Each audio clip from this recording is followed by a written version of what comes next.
Hi guys, Debbie from Saucepan Kids here.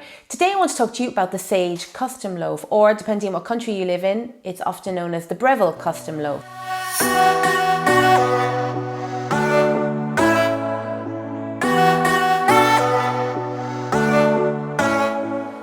Let me first of all start by saying that we bought this bread maker ourselves. We weren't given a discount code or we're not sponsored to say anything or create this video. We just wanted to do this review for you guys. Why did we want to buy a bread machine in the first place? Well, if you follow us here at Saucepan Kids, you'll know that we're pretty passionate about our food and we try and avoid processed food wherever possible and create our own food from scratch when we can.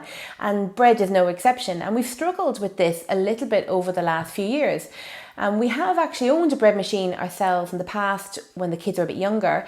But we never really got on well with it. We found it hard to use. The bread often had a peculiar taste or smell to it, and the paddle at the bottom of the bread often left a big hole in it, which meant it was completely unusable in the middle of the loaf, so it was no good. So why did we settle on the Sage Custom Loaf? Well, we did loads of research as to which bread machine was going to be right for us, and we looked at all the different features that you could get. We looked at the cost and we looked at the size of the machine, and we settled on the Sage Custom Loaf for many reasons. So let me tell you a little bit about it. So the Sage Custom Loaf isn't cheap.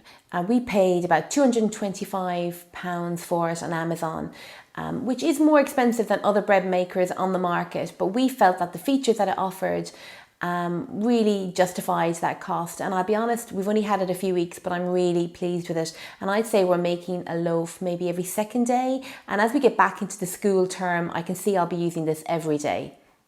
It is a very industrial looking bread machine and it's not small, so you do need to allow some space on your kitchen counter. You don't want to put it away in a cupboard because you'll never use it then. There's a really easy to use control panel in the corner where you can determine what kind of bread you want to make, whether it's a basic loaf or a sweetbread, and you can choose your crust setting, whether you want a light, a medium, a dark. And then you can also choose what size loaf you want to make. Now we always go for the 1 kilo option because that is the perfect size for us to get sandwiches for the 5 of us and a few slices of bread left over. There's also a great window in the top so you can keep an eye on how the loaf is doing, and the kids love looking through this to see how the bread is kneading. There's a little dispenser here at the back where you can choose to put fruit and seeds in, but when you do this you have to make sure that the seeds aren't sesame seeds because they tend to fall through. So we tend to use pumpkin seeds or sunflower seeds, but they just add a nice bit of texture to the loaf that you're making. So inside the machine itself, there's a pan that comes out. Inside the pan, there's actually a collapsible paddle. Here it is here. So just when it's finished kneading, it drops down so you don't get that hole at the bottom. Also, it beeps at you and tells you just before the final rise that you can take the bread out and remove the whole paddle, so it's removable. So one of the things we liked about the Sage Custom Loaf was that we can customize it. So we can customize the knead and the rise and the bake times and the temperatures. So we're going to have fun experimenting with that in the coming weeks. We might even try a sourdough.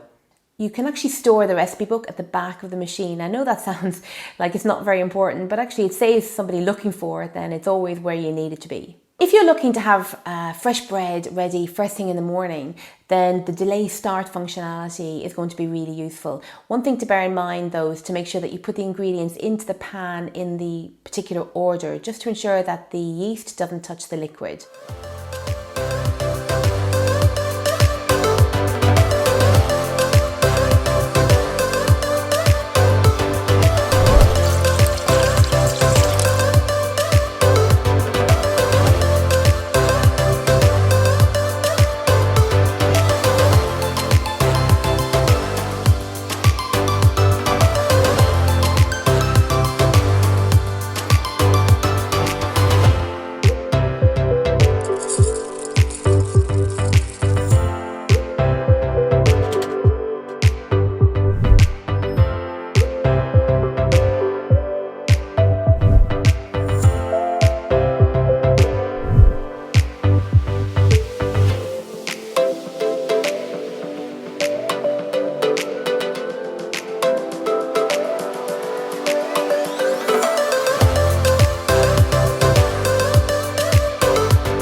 So it's just over 3 hours since we put our bread into the Sage custom loaf, and now here it is, the finished product. And as you can see, it's a really nice square shape. Other bread machines would make a slightly smaller loaf but much higher. It's not very practical. This is an ideal shape for cutting for sandwiches and for toast. It fits in our toaster perfectly. And as you can see here at the bottom, it's a very small hole from the paddle. It's not going to cause a problem when I slice it when it's cooled, because it's too warm to slice right now. So if you have any questions about the Sage Custom Loaf Bread Maker, please leave a comment below. And if you like this video, please give us a thumbs up. And if you're not already subscribed, please do. See you soon.